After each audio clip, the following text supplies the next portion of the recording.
ជាដំបូងខ្ញុំសូមគោរពទៅដល់លោកគ្រូអ្នកគ្រូអាណាព្យាបាលសិស្សទាំងអស់គ្នានាងខ្ញុំឈ្មោះកែម៉ូនីកាជាសិស្សរៀនថ្នាក់ទី6ក2នៅសាលាបឋមសិក្សាចំពោះវត្តយើងខ្ញុំមានកិត្តិយសណាស់ដែលបានធ្វើបង្ហាញស្ដីពីដំណើរទស្សនកិច្ចសិក្សានៅសួនសត្វភ្នំតាម៉ៅខេត្តតាកែវដែលរៀបចំនិងដឹកនាំដោយលោកគ្រូខឹមផល្លាជាគ្រូបន្ទប់ថ្នាក់ទី6ក2ប៉ុន្តែនាងខ្ញុំសូមនិយាយអំពីប្រវត្តិភ្នំតាម៉ៅដើម្បីឲ្យលោកគ្រូអ្នកគ្រូនិងអ៊ំពូមីងបានស្ដាប់ភ្នំតាម៉ៅមានទីតាំងស្ថិតនៅភូមិត្រពាំងសាបឃុំត្រពាំងសាបស្រុកបាទីខេត្តតាកែវមានចម្ងាយ40គីឡូម៉ែត្រតាមផ្លូវជាលេខ2ពីរាជធានីភ្នំពេញបត់ស្ដាំ5គីឡូម៉ែត្រតាមផ្លូវលំដោយប្រើរយៈពេល45នាទីភ្នំនេះជារមណីយដ្ឋានចម្រុះមានប្រាង្គប្រាសាទព្រៃភ្នំធម្មជាតិនិងជាសួនសត្វដ៏ធំក្នុងប្រទេសកម្ពុជាតំបន់នេះមានផ្ទៃដី1200ហិកតាដែលគេឲ្យឈ្មោះថាតំបន់ផ្ទៃដីការពារព្រៃឈើក្នុងចំណោមផ្ទៃដី1200ហិកតានេះផ្ទៃដីចំនួន200ហិកតាត្រូវបាននាយកដ្ឋានរុក្ខប្រមាញ់រៀបចំដាំដំណាំដើមឈើនិងរៀបចំសួនសត្វដែលមានផ្ទៃដី70ហិកតាក្នុងចំណោមភ្នំទាំង5នេះមានភ្នំ2មានប្រាសាទបុរាណគឺប្រាសាទតាម៉ៅឬភ្នំតាម៉ៅប្រាសាទថ្មដុះឬភ្នំថ្មដុះភ្ញៀវអន្តរជាតិដែលមកលេងឧទ្យានសួនសត្វនិងវិទ្យាមណ្ឌលសង្គ្រោះសត្វព្រៃភ្នំតាម៉ៅ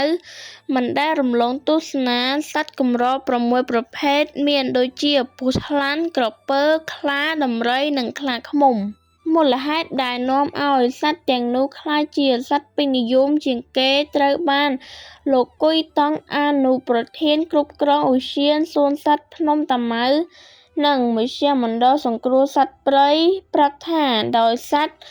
ទាំងនោះពពួកសត្វកម្រហើយសត្វមួយចំនួនក៏មានភាពឈ្លាសវៃអាចសម្ដែងសមត្ថភាពពិសេសសម្រាប់ភ្ញៀវទស្សនាផងដែរ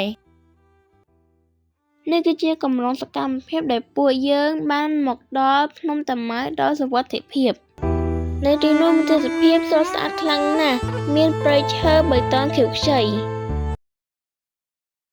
តទៅនេះខ្ញុំសូមរៀបរាប់ប្រភេទសត្វខ្លះៗដែលពួកយើងបានផ្ដិតរូបភាពដោយផ្ទាល់មានដូចជាសត្វក្តាន់សត្វខ្លាដំបង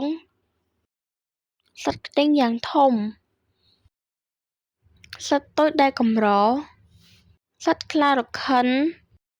សត្វអណ្ដើកយ៉ាងឃ្យូតសត្វស្វាសត្វអកសមុទ្រសត្វអកសត្វពស់វែលនាមនិងសត្វផេះរលោងបន្ទាប់មកពួកយើងបានសម្រាកញ៉ាំបាយថ្ងៃត្រង់និងលេងកម្សាន្តផ្សេងៗ